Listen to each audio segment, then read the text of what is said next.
आज मैं आपको एक बहुत इंपॉर्टेंट बात बताने वाली हूं। एक ऐसी प्रज्वलित ज्वलंत, कहना चाहिए ना, सबसे ज्यादा डिमांड में जो टॉपिक होता है, हाउ टू क्लियर बैकलॉग्स। मैं आपको 3 सिंपल टिप्स देने वाली हूं। आप कहोगे मैम टॉपिक तो इतना डिफिकल्ट है, बैकलॉग क्लियर करना, आप कह रहे हो सिंपल टिप्स देने वाली हूं। हाँ, सिंपल टिप्स अगर आपने फॉलो कर ली, फॉलो नहीं करी तो फिर ईश्वर मालिक है, फिर तो क्या होगा। तो हाउ टू क्लियर बैकलॉग, क्योंकि मेरे पास बहुत सारे मैसेजेस आने लग गए हैं जैसे 1-1.5 महीना हुआ है बैच को शुरू हुए कि हमारा बैकलॉग इकट्ठा हो गया है। So tip number 1, very very very important, current syllabus के साथ कॉम्प्रोमाइज नहीं करना। इस बात को समझिए। आपने जब से भी बैच ज्वाइन किया या बीच में किसी कारण से, कोई बीमारी के कारण से आप सीरियस नहीं हो पाए, शादी फंक्शन में चले गए, whatever is the reason, अगर आपका बैकलॉग क्रिएट हुआ या आपने लेट ज्वाइन करा है, तो भी आपको पहले पुराना खत्म करने की जल्दी नहीं करनी है। आपको करंट सिलेबस जो प्रेजेंट में चल रहा है उस पर पहले फोकस करना है। इसका क्या मतलब है समझिए।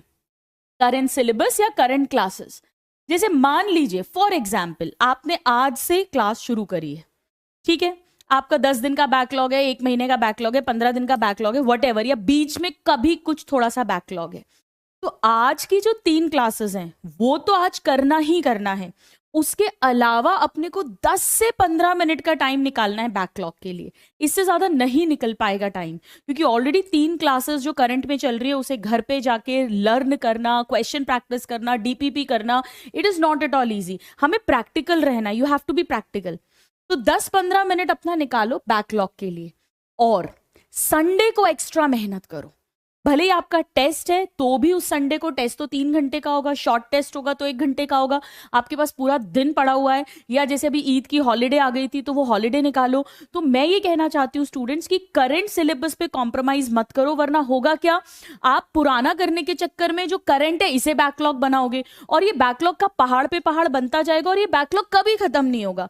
और बैकलॉग ऐसा दीमक की तरह जो हमारे दिमाग में ना गुनगुन गुनगुन गुनगुन वो कीड़ा चलता ही रहता है, वो दिमाग खाती रहती है, सारी एनर्जी ये थॉट ड्रेन करता रहता है, बैकलॉग बैकलॉग बैकलॉग बैकलॉग। तो बैकलॉग खत्म करने का ही तरीका है कि करंट सिलेबस अब हम और बैकलॉग क्रिएट नहीं करेंगे, करंट डेली का डेली करेंगे, और बैकलॉग के लिए हम एक्स्ट्रा मेहनत करेंगे। एक्स्ट्रा मेहनत हम कैसे करेंगे?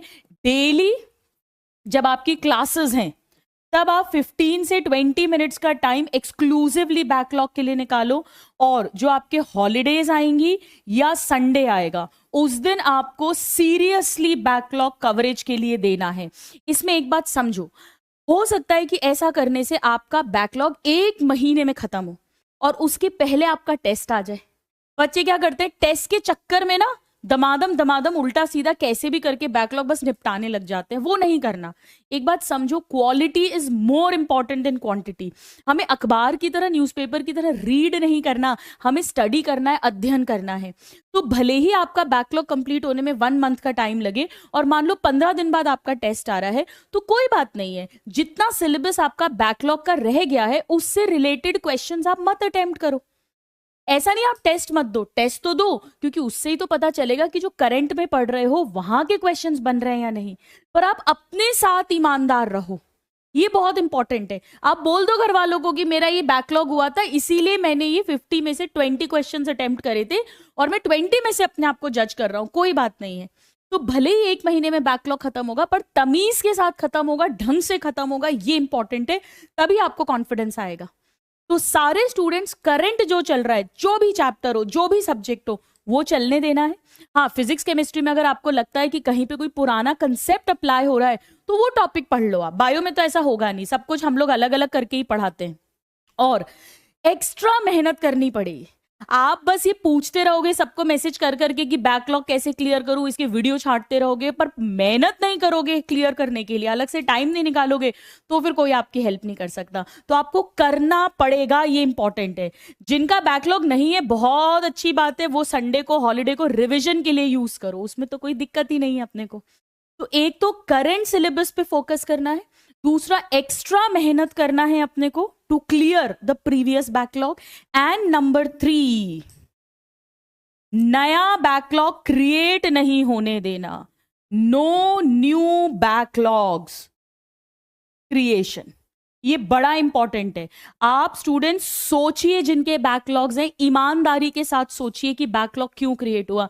मैं आपको लिख कर देती हूं, 90%, 90 क्या 95, 96% टाइम बैकलॉग जो है वो केवल और केवल नालायकी के कारण क्रिएट होता है, आलस के कारण क्रिएट होता है, अपनी बदतमीजियों के कारण क्रिएट होता है, और कुछ भी नहीं होता है। बहुत रेयर ऐसा होता है कि किसी की तबीयत खराब हो गई है या फैमिली में कुछ ऐसा हो गया है जिस कारण से उनकी पढ़ाई डिस्टर्ब हो गई है, या कोई शादी में जाना पड़ा है उस कारण से डिस्टर्ब हो गई है। 95 क्या 99% टाइम कारण होता है अपनी ही नालायकी। क्लास मिस कर रहे हो, ढंग से याद नहीं कर रहे हो। हाँ, 2-3% ऐसा भी होता है कि आपने नया बैच ज्वाइन किया है, आपको उतनी सेल्फ स्टडी की आदत नहीं है, तो आप कोप अप नहीं कर पा रहे हो। वो होता है, 2-3% के साथ में, या आपने लेट ज्वाइन किया है, वो एक अलग बात है। बट स्टूडेंट्स, अदरवाइज अगर ये नालायकी और आलस के कारण है और अगर आप इसे छोड़ने को तैयार नहीं हो, तो फिर आप 2.0 में 3.0 का वेट करोगे, 3.0 बैच में 4.0 का, फिर 5.0 का, फिर फास्ट ट्रैक का, फिर वन शॉट मैराथन पे आ जाओगे कि मैडम वन शॉट मैराथन से पढ़ के दे दें क्या हम नीट। तो ऐसा तो नहीं चलेगा। तो this is very very very important. 3 simple tips हैं, अगर आपने फॉलो कर ली तो मेरा मोटो ये है कि भले ही बैकलॉग धीरे धीरे क्लियर हो, बट क्वालिटी के साथ क्लियर होना चाहिए। भले ही स्लोली हो, बट क्वालिटी के साथ होना चाहिए। जो पढ़ रहे हो वो लर्न होना चाहिए, उसके क्वेश्चंस बनने चाहिए। ये बहुत इंपॉर्टेंट है। ठीक है।